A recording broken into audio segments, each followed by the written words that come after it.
నారాయణపేట జిల్లాలో పోలీసు శాఖ ఆధ్వర్యంలో అరైవ్ అలైవ్ కార్యక్రమాన్ని ఘనంగా నిర్వహించారు. ఈ కార్యక్రమానికి మంత్రి వాకిట శ్రీహరి ముఖ్య అతిథిగా విచ్చేశారు.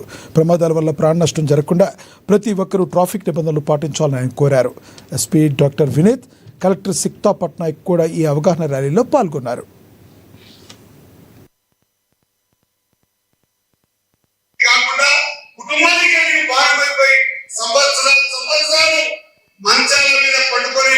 మీ కుటుంబాలకు భారమై జీవితాన్ని భారంగా గడిపే దానికంటే చిన్నగా ఇక్కడ వచ్చిన వ్యక్తులారా జీవితాన్ని అర్థం చేసుకుని అందంగా బతకాలని.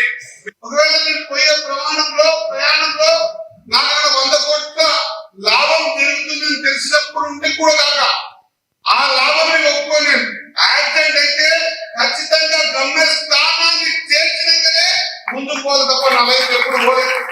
నేను అనుకుంటున్నా ఈ మొత్తం హైదరాబాద్ లో కానీ కర్ణాటక కానీ నా మీద ఐ విట్నెస్ కేసులు ఒక 2000 నుంచి 3000 కేసులు ఉంటాయి సార్. 2000 నుంచి 3000 కేసులు ఉంటాయి. ఎందుకు చెప్తుంది మాట అంటే ప్రమాదం జరిగినప్పుడు భగవంతుడు ఒక పరీక్ష పెడతాడు. మీరు నిజంగా ప్రమాదం ఉందని